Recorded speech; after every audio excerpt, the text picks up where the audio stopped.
अब आपको यह दिखाते हैं कि जब बिना किसी पेड प्रमोशन के ऑर्गेनिक यानी प्राकृतिक तरीके से लोगों की भावनाएं भड़कती हैं, तब क्या होता है। अब एक और नई फिल्म आने वाली है जिसका नाम है घूसखोर पंडित, और इस फिल्म पर रिलीज होने से पहले ही एक नया विवाद शुरू हो गया है और पूरे देश में इस पर चर्चा हो रही है और राजनीति भी शुरू हो गई है। लोग सड़कों पर निकलकर इस फिल्म का विरोध कर रहे हैं, जैसा कि आपने यहां देख लिया। लेकिन यह पेड प्रमोशन नहीं है, ये जो नाराजगी है ये पेड नहीं है, ये अफवाह की वजह से नहीं है, ये सचमुच की नाराजगी है। ये जो गुस्सा है ये पेड प्रमोशन नहीं है, ये सचमुच में लोगों का गुस्सा है।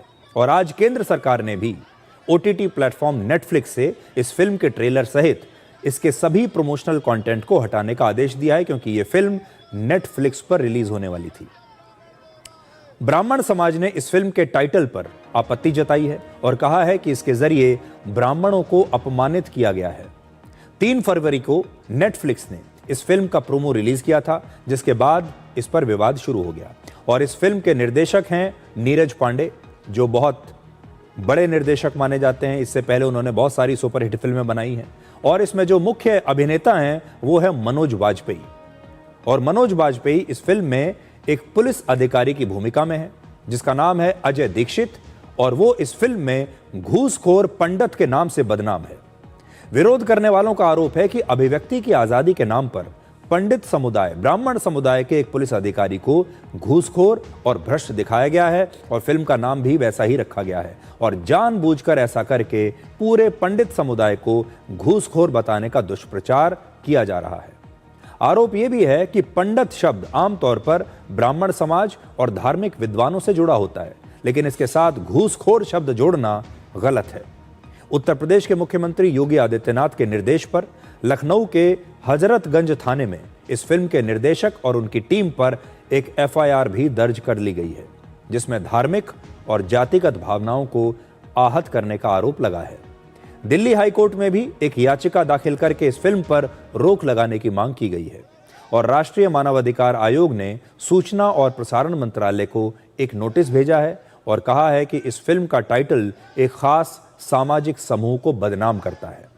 आज इस फिल्म को लेकर प्रयागराज में, भोपाल में और इंदौर में और भी कई जगहों पर विरोध प्रदर्शन हुए हैं और साधु संतों ने भी इस फिल्म पर पाबंदी लगाने की मांग की है। नीरज पांडे मुर्दाबाद, मुर्दाबाद, नीरज पांडे मुर्दाबाद, मुर्दाबाद, नीरज पांडे मुर्दाबाद, मुर्दाबाद।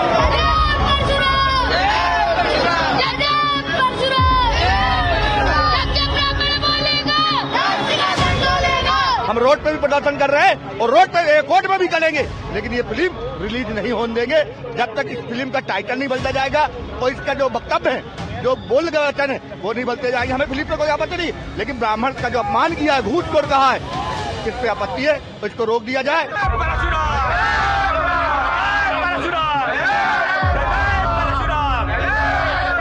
ये नेटफ्लिक्स को बंद करवाएंगे। नेटफ्लिक्स के जो डायरेक्टर हैं उन पर FIR की है और हम ये फिल्में नहीं चलने देंगे।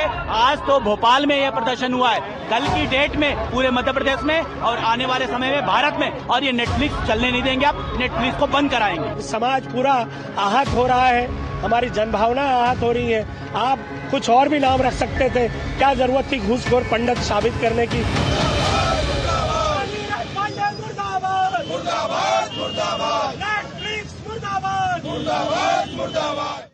थाना हजरतगंज सेंट्रल जोन जनपद लखनऊ में एक जो वेब सीरीज जो आ रही है घूसखोर पंडित, इसके डायरेक्टर और उनकी अज्ञात टीम के विरुद्ध सुसंगत धाराओं में अभियोग पंजीकृत किया गया है। इसके कंटेंट से ऐसा पाया गया कि इसमें जातिगत अपमान और सामाजिक आक्रोश होने की, अशांति भंग होने की संभावना है। इन सबको देखते हुए सुसंगत धाराओं में अभियोग पंजीकृत करके अग्रिम विधिक कार्रवाई प्रचलित है। घूसखोर पंडित जो ये बनाया, ये पूरा फंडिंग से बनाई गई पिक्चर है। एक साजिशन ये पिक्चर बनाई गई कि कैसे एक समाज को टारगेट किया जाए। तो ये मान लीजिए कि ये एक टारगेट है, उनको बहुत बड़ी फंडिंग हुई है, उसी के तहत ये सब लोग कार्य कर रहे हैं। इसमें तो मैं सरकार से मांग करूंगा कि समाज में जो जहर घोलने का काम कर रहे हैं, विष का काम कर रहे हैं, उनके ऊपर मुकदमा दर्ज हो और राष्ट्रद्रोह के तहत मुकदमा दर्ज हो। ऑनरेबल दिल्ली हाईकोर्ट के सामने एक याचिका जो है वो दायर की थी। कल शाम को ही हमने जो डायरेक्टर हैं इस मूवी के उनको एडवांस नोटिस सर्व कराया था, जो कि एक प्रक्रिया है कि किसी भी पिटीशन को, याचिका को अगर हम दिल्ली हाईकोर्ट या सुप्रीम कोर्ट में फाइल करते हैं तो एडवांस नोटिस अपोजिट पार्टी को सर्व कराना होता है। और उसके बाद ही आज सुबह ये स्टेटमेंट आया है जो डायरेक्टर है उनका कि हम लोग वो लोग बेसिकली के जो नाम है, टाइटल है, उसको विड्रॉ कर रहे हैं जो ऑब्जेक्शनेबल है। और टाइटल के में जो जिस तरीके से घूसखोर शब्द का प्रयोग एक वर्ग विशेष के लिए किया गया था वो बिल्कुल डेफिनेटली साफ साफ दिखता है और टारगेट करने की कहीं ना कहीं बात लगातार सामने आ रही थी और हम लोग इसी को लेकर ऑब्जेक्शन कर रहे थे। अब उसको विड्रॉ करने की बात की है, प्रचार सामग्री को विड्रॉ करने की वो बात कर रहे हैं, लेकिन अभी तक हुआ नहीं है। तो पहली बात तो ये है कि हम लोग जब तक होता नहीं है तो हमारा cause of action is still there.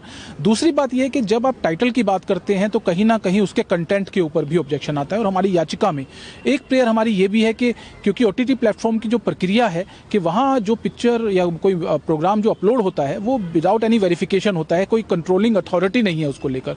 तो हमने ये मांग की है इंफॉर्मेशन ब्रॉडकास्टिंग मिनिस्ट्री को, हमने पार्टी बनाया है अपनी याचिका में और हमने ये मांग की है कि इस मूवी का जो कंटेंट जब आप एयर करें या OTT प्लेटफॉर्म अपलोड करें उससे पहले इसको वेरीफाई किया जाए, क्योंकि जो टाइटल है वो अपने आप में इतना ऑब्जेक्शनेबल है तो कहीं ना कहीं उसके कंटेंट के ऊपर भी सवाल खड़ा होता है। नीरज पांडे जिन्होंने ये फिल्म बनाई है असल में एक बहुत ही अनुभवी और बहुत ही प्रतिभाशाली फिल्म निर्देशक रहे हैं, फिल्म प्रोड्यूसर रहे हैं। और अगर मैं आपको उनकी पुरानी फिल्में और वेब सीरीज़ बताऊं तो वो सारी ऐसी हैं जिन्हें दर्शकों का भरपूर प्यार मिला है। उन्होंने स्पेशल ऑप्स बनाई, उन्होंने अक्षय कुमार के साथ बेबी फिल्म बनाई, स्पेशल 26 बनाई, MS Dhoni the untold story उन्होंने बनाई है, नाम शबाना उन्होंने इससे पहले बनाई है, और वेंसडे एक फिल्म बहुत अच्छी थी वो उन्होंने बनाई है, खाकी नाम की वेब सीरीज़ उन्होंने बनाई है, अय्यारी नाम की एक और फिल्म उन्होंने बनाई है। यानी इससे पहले ऐसा नहीं है कि वो कोई नए फिल्म निर्देशक हैं, नए नए इस फील्ड में आए हैं, वो बहुत अनुभवी हैं। लेकिन उनसे इस प्रकार की जो गलती हुई है इसकी उम्मीद किसी को नहीं थी। और अब इस विवाद पर राजनीति भी शुरू हो गई है।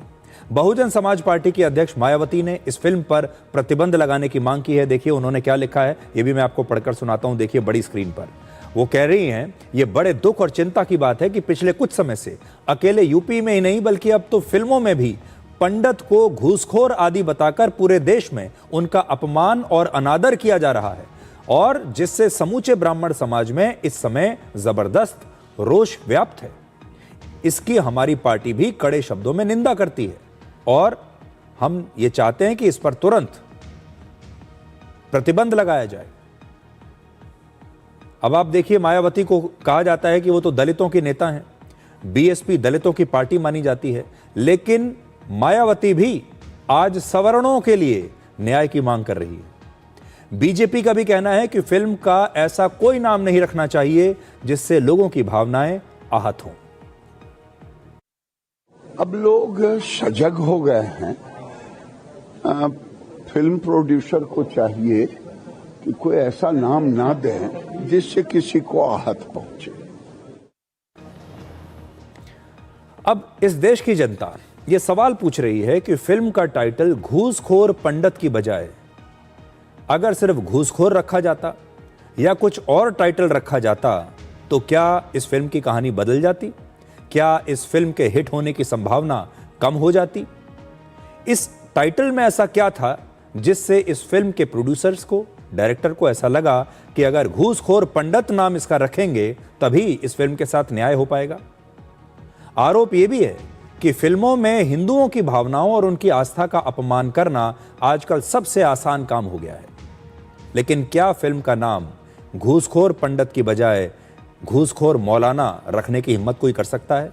क्या कोई घूसखोर पादरी नाम रखकर फिल्म रिलीज कर सकता है? पूरे विवाद पर घूसखोर पंडित के निर्माता और निर्देशक नीरज पांडे ने सफाई दी है कि ये एक काल्पनिक पुलिस ड्रामा है और पंडित शब्द का इस्तेमाल सिर्फ एक काल्पनिक किरदार के बोलचाल वाले नाम के तौर पर किया गया है। उनके मुताबिक फिल्म के टाइटल से कुछ दर्शकों को ठेस पहुंची है, जिसके बाद उन्होंने फिल्म के ट्रेलर सहित सभी प्रमोशनल कंटेंट को वापस हटाने का फैसला किया है। इस फिल्म में भ्रष्ट पुलिस अधिकारी की भूमिका निभाने वाले मशहूर अभिनेता मनोज बाजपेयी ने भी इस विवाद पर अपना पक्ष रखा है। उनका जो सोशल मीडिया पोस्ट है वो भी मैं आपको दिखाता हूं। और वो ये कहते हैं कि वो लोगों की भावनाओं का सम्मान करते हैं और लोगों की भावनाओं को वो गंभीरता से लेते हैं। As an actor I come to a film through the character and the story I am playing. और उन्होंने कहा है कि the film makers have decided to take down the promotional material in light of the public sentiment. तो इन्होंने भी एक प्रकार से माफी मांग ली है। दिलचस्प बात यह है कि जो फिल्म है जिसका नाम रखा गया है घूसखोर पंडित, इस फिल्म के निर्माता निर्देशक नीरज पांडे भी ब्राह्मण हैं और इस फिल्म के जो अभिनेता हैं मनोज बाजपेयी, ये भी ब्राह्मण हैं। दो ब्राह्मणों ने ये फिल्म बनाई और उस फिल्म का नाम रखा घूसखोर पंडित। ऐसी इनकी क्या मजबूरी थी, ये बात समझ में नहीं आई।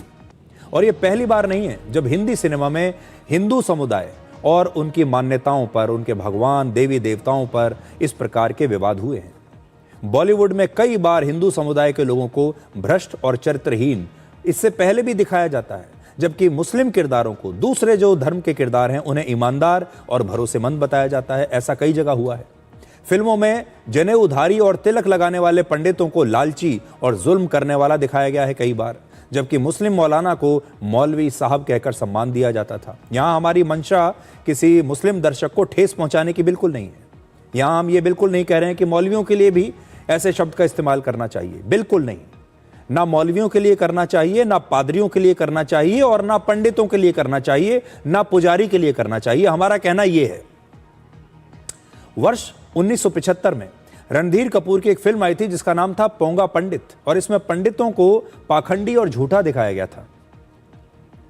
वर्ष 2013 में एक फिल्म आई थी जिसका नाम था रामलीला, और श्री राम हिंदुओं के इतने बड़े भगवान हैं, लेकिन हिंसा से भरी इस प्रेम कहानी का भगवान श्री राम से कोई लेना देना था ही नहीं, और बाद में जब विवाद हुआ तो फिर इसका नाम बदल दिया गया। वर्ष 2014 में एक और फिल्म आई थी आमिर खान की पीके, और इस फिल्म में भी हिंदू देवी देवताओं का मजाक उड़ाया गया था, अपमान किया गया था। यानी बॉलीवुड में पहले हिंदुओं के देवी देवताओं का अपमान किया जाता था और अब हिंदुओं की अलग अलग जातियों को ही अपमानित किया जा रहा है। इस फिल्म को लेकर ज्यादा रिएक्शन एक और वजह से भी आ रहा है। आपको याद होगा अभी पिछले हफ्ते ही यूजीसी के जो नए नियम आए, और उन नए नियमों पर हमारे देश के सामान्य वर्ग के लोग पहले से ही बड़े नाराज थे। आपको याद होगा यूजीसी के जब नए नियम आए तो देश भर में उनके खिलाफ विरोध प्रदर्शन हो रहे थे, और जो सामान्य वर्ग के लोग थे, सामान्य वर्ग के जो छात्र थे, उन्हें लगा कि उनके साथ नाइंसाफी हो रही है। वो नाराज थे, गुस्से में थे, और बाद में सुप्रीम कोर्ट ने इस पर स्टे लगा दिया।